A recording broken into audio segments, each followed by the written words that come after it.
Hello and welcome to the RotoWire Soccer Show. I'm Adam Zdroik, joined by former Aston Villa goalkeeper, former Tottenham goalkeeper, and U.S. men's national team goalkeeper, Brad Friedel. Brad, thanks for joining me. Thanks, Adam. How are you doing? Pretty good, pretty good. We got the last day of the second stage of group stages in the World Cup today. I believe that Ghana just took out South Korea just before we got on here. But the World Cup in general, most of the teams have played two matches. We're about an hour after our show here. Brazil's about to take on their second match without Neymar in this one. But what are your first impressions here from the World Cup? What we've seen from these first two matches? Any team that you're most impressed or surprised by early on here? Well, I'm surprised by the entire event on a whole. I think Spain has looked good. I think France has looked good. I think Brazil looked really good, especially attacking in the first game. And I think they'll carry that on in the group stages, even without Neymar. Um, I thought Japan looked really good, if not for a goalkeeping mistake.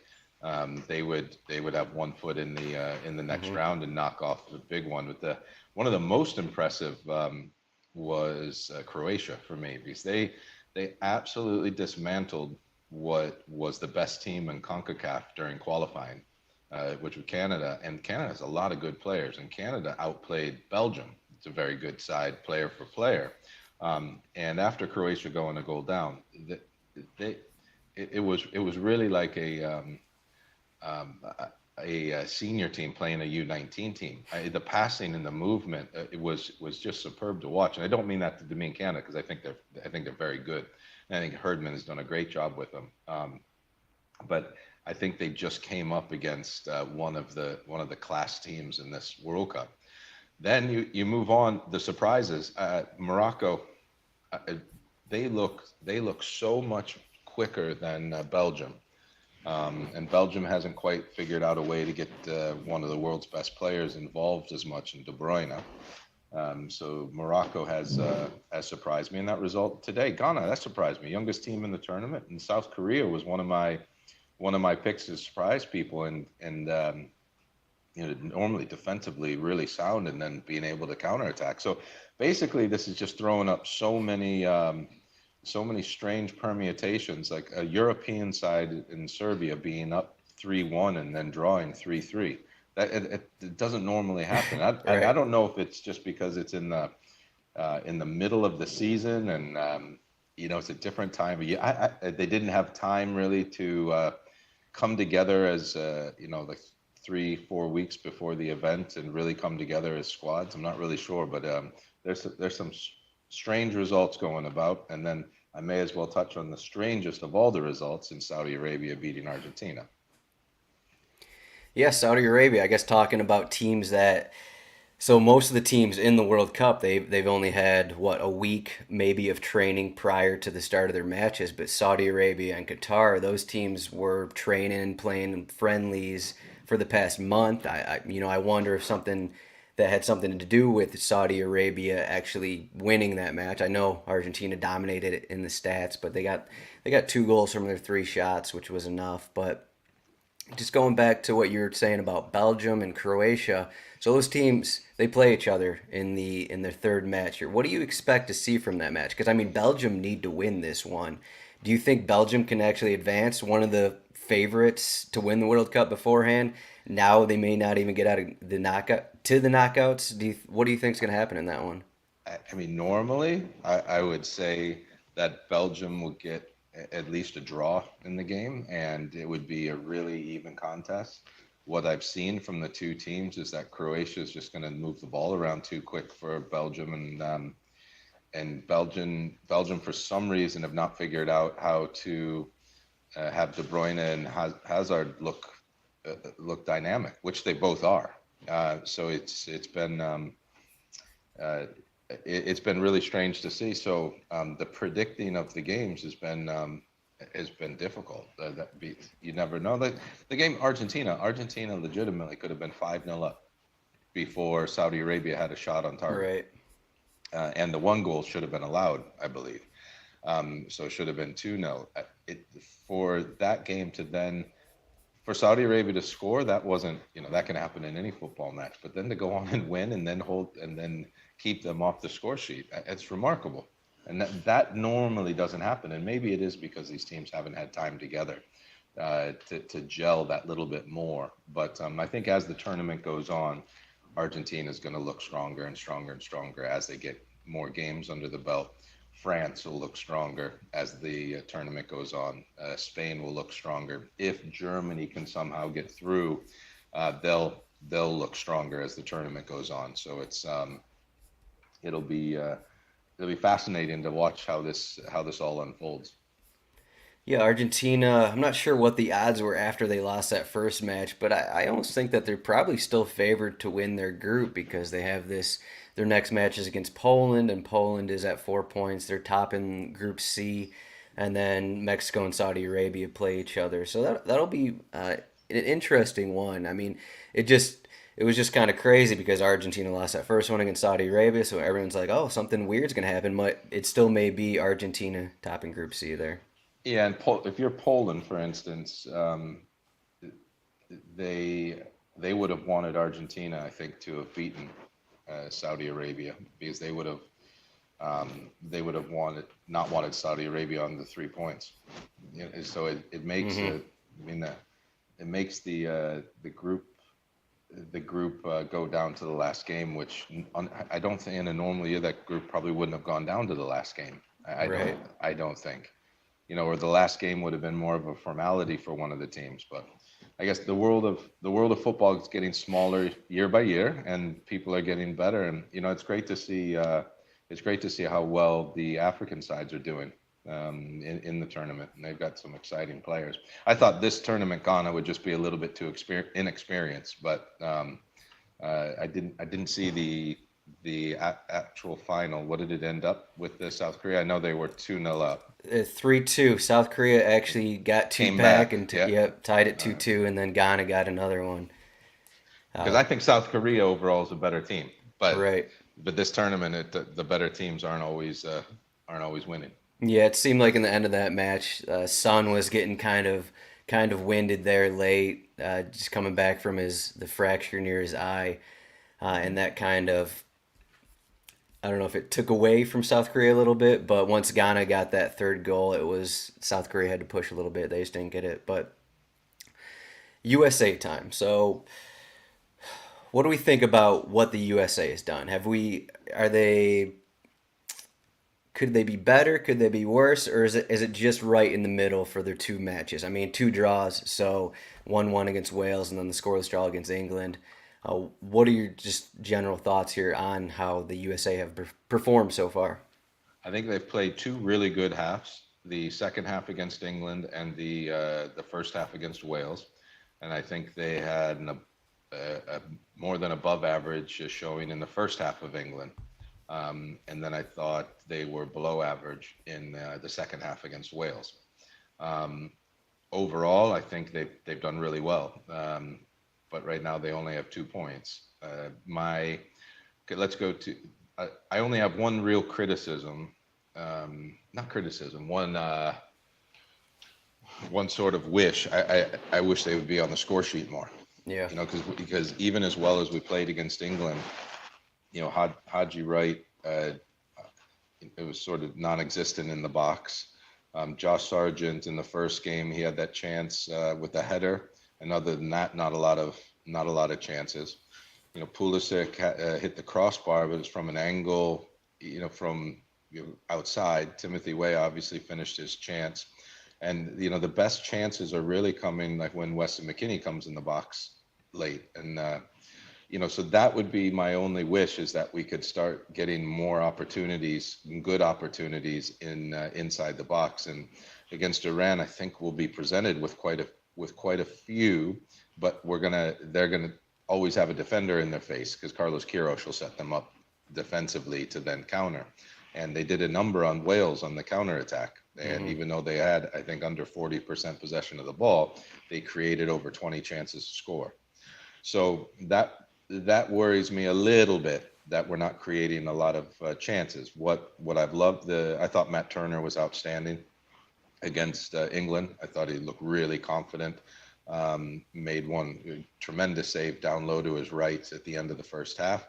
I think Tyler Adams, Weston McKennie, and Yunus Musa have looked really good in the midfield. I would assume we'll go back to three in the middle and not play a 4-4-2. I'm assuming that was a tactical decision against England, which I think Greg should get a ton of credit for because it really threw England for a loop because Shaw and Trippier couldn't get forward like they normally would. Right. And I thought that was really smart, and I did not.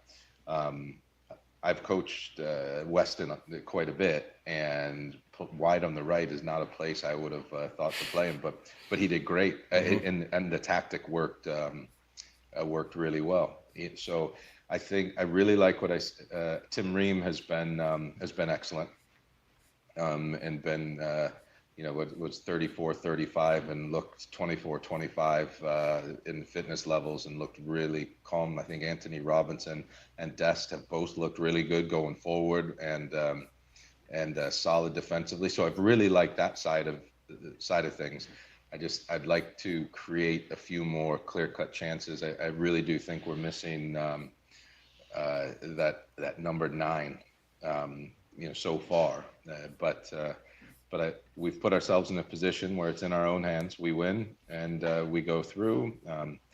If you don't, obviously you go home. But if you have Wales and England to play in your first 2 games, and it's Iran in the 3rd game, and they say it's in your hands, before the tournament, it's in your hands. If you beat Iran, you go through. I think most people would take it. Right. But Iran's not a pushover.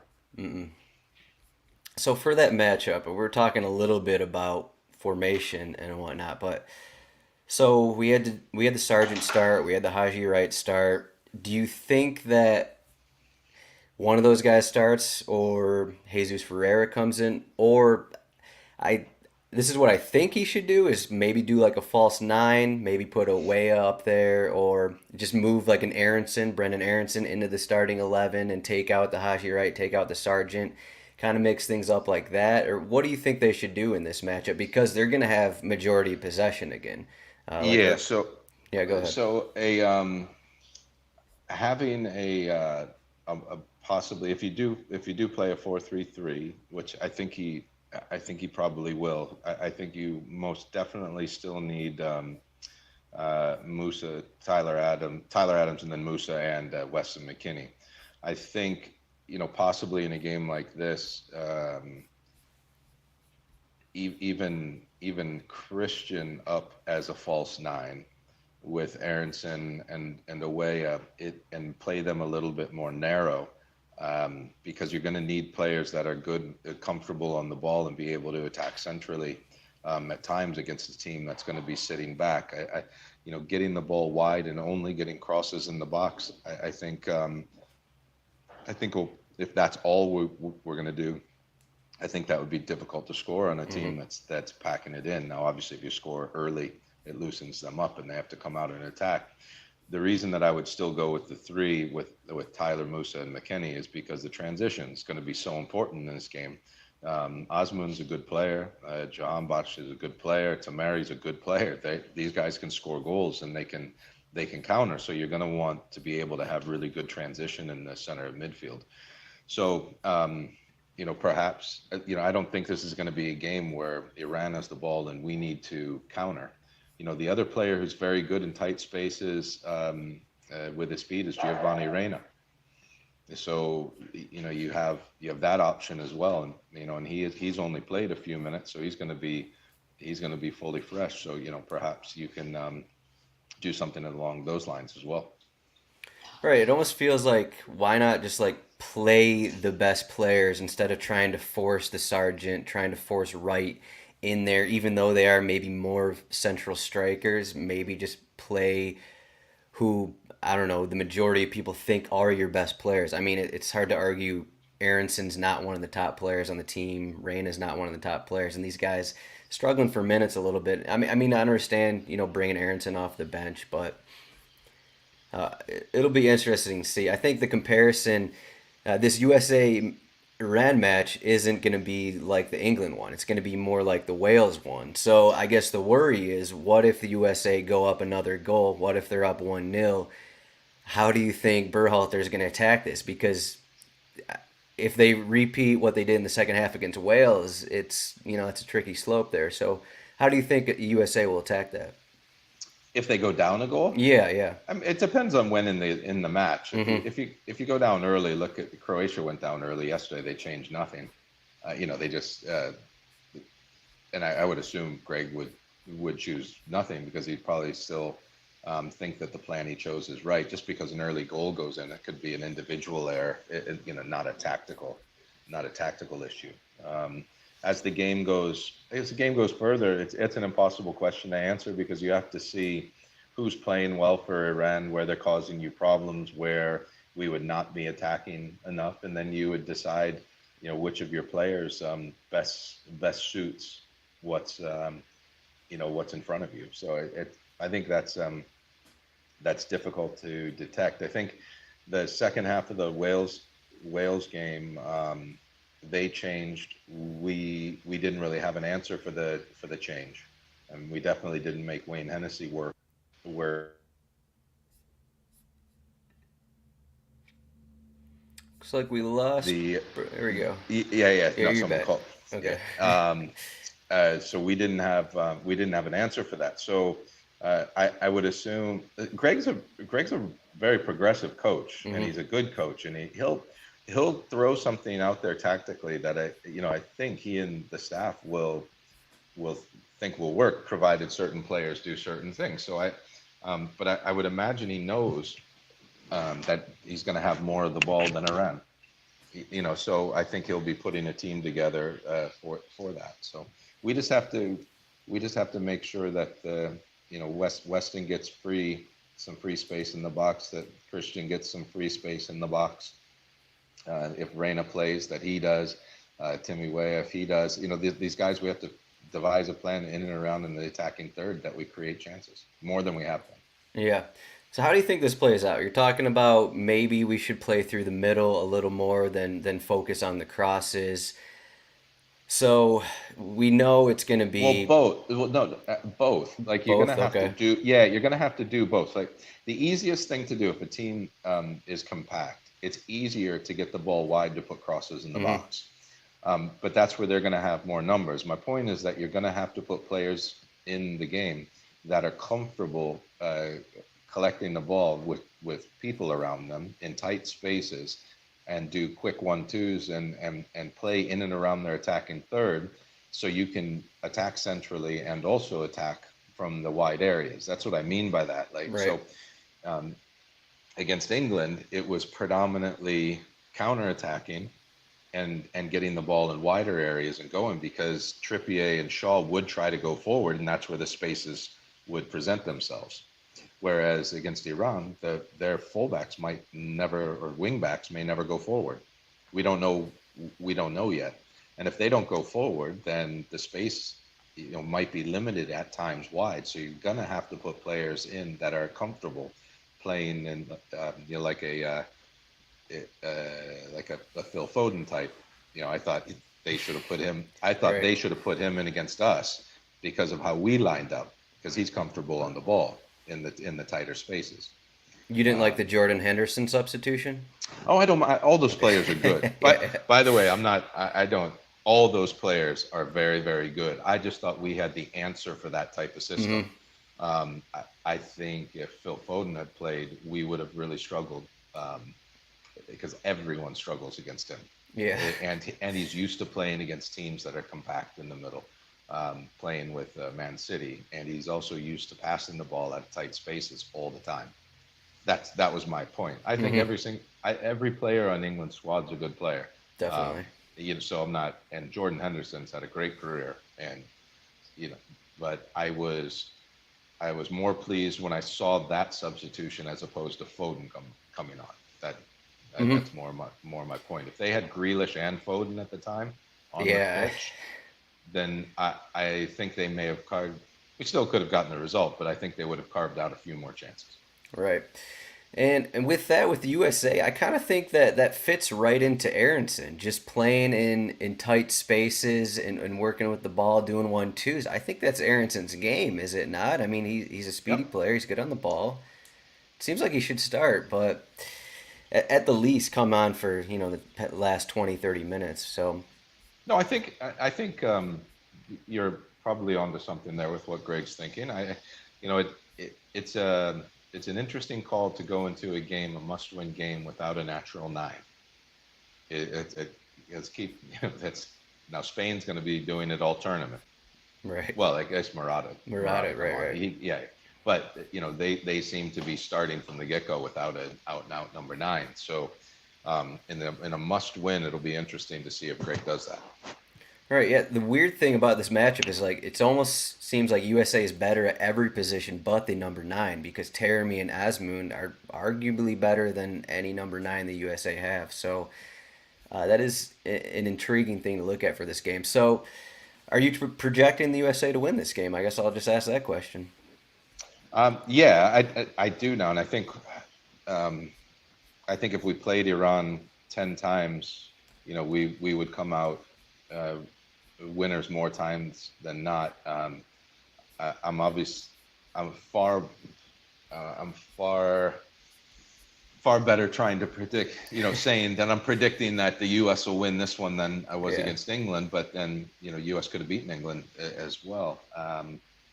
So yes, I think we will win. I just don't think it's going to be easy.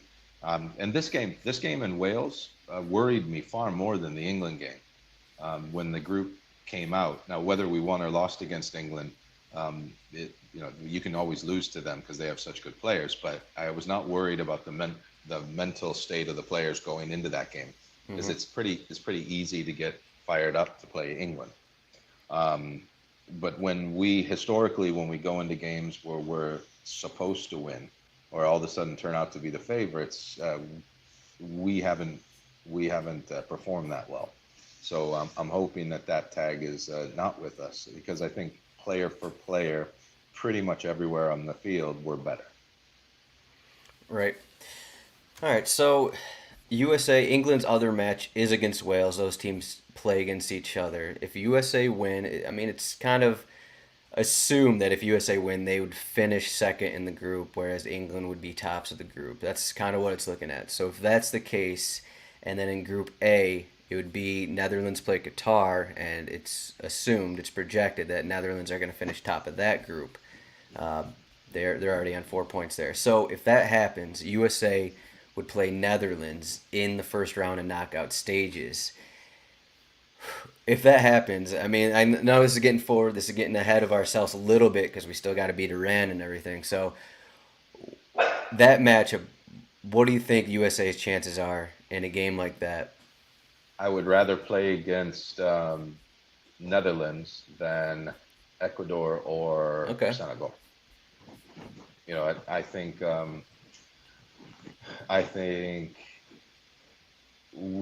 I think Holland will try to keep the ball and possess the ball. They're not going to change their style for anybody. Doesn't matter. They might change tactically a little bit, but how Louis van Gaal's teams have played similar for a long, long time. And I think when they're in possession, if we win the ball in the midfield, we can really do hurt them on the counterattack Hmm. because they will send players forward. And I think that is where whether it's a Sargent or a Haji Wright or even Ferreira could really have some open space to run into Timmy Weah, Gio Reyna, Christian Pulisic. I think we can, and Weston McKennie breaking out of the midfield.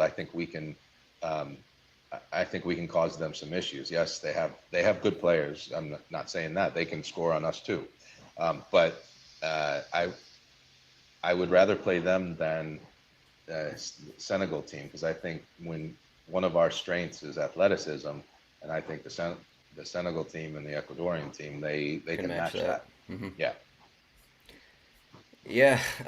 It kind of goes back to what you're saying. I mean, I don't know if the USA is underrated on a national stage. It's just like if the USA got just a few more chances, what you're saying earlier, a few more chances in these matches and getting maybe one or two more goals, like otherwise the rest of their team is playing really well. And I mean, even this Netherlands matchup, like I don't think Netherlands would be that much just technically or skill or better than the USA. But I mean, that's not how the majority of the world would view that matchup. But it almost seems like we're going Well, under the radar because the goals aren't coming for the USA. But if the goals start coming, like I mean, there's not right. many teams in the world that are better, I'd say.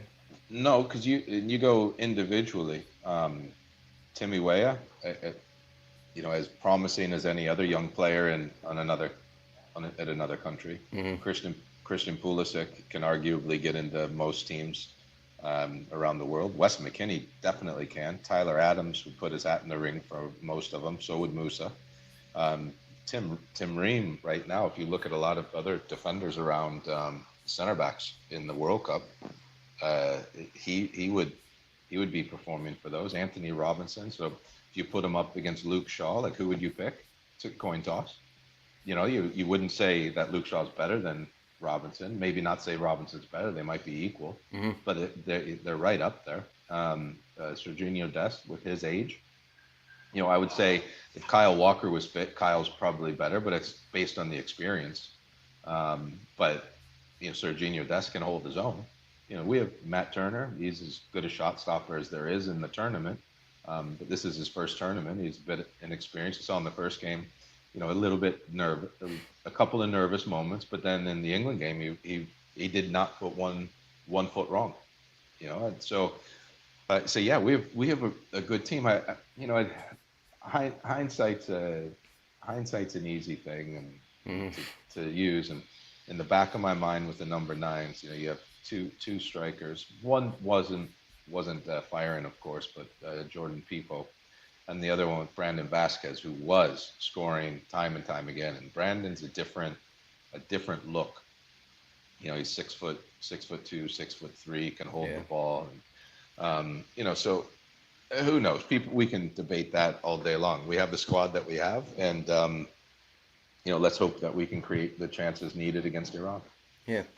All right. Before you go, do you have a final? What team do you think is going to win it all here? We talked a little bit about France, Spain, Brazil, Argentina's in the conversation. Is it still those top teams we projected before the tournament, all the favorites before the tournament? Is that kind of who you think are going to win the World Cup? Yeah, I think the likes of your Moroccos and um, South Korea if they get through, Japan if they get through, even the United States if we get through, we'll get to a we'll get Certain to a point. limit. Yeah, we'll Hmm. get to a limit, the quarterfinals, semifinals, depending on who you get drawn against. I think Croatia. Let's see how Portugal looks again, but Brazil, Argentina, France, they look so strong.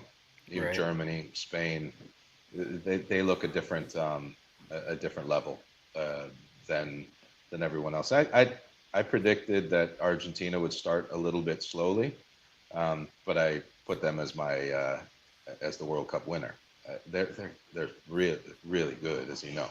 Hmm. And when you have a player like Messi, his last World Cup, and perhaps it's written in the stars already. Who knows? We saw what the goal meant to him, what even the assist meant to him in that last game. So definitely Argentina are on there. All right, one last question. I got to get a final score prediction for this USA Iran match. I don't know if you do score predictions, exact score predictions, but you got I'll, anything for us? yeah, I'll go 2-0 to the U.S. 2-0. All right, there we go. We got a Matt Turner clean sheet, another clean sheet. Pulisic goal. Who we going with? Aronson? Aronson goal? I'm gonna go McKinney with one, Okay. and I'm gonna go with Dest as one. Dest. Okay, that's a different one. All right, I like it. All right, Brad Friedel coming on the RotoWire Soccer Show. Thanks for joining us today, and hopefully the USA can get that win and advance the knockouts. But Brad, thanks a lot. Thanks, Adam. Let's hope so.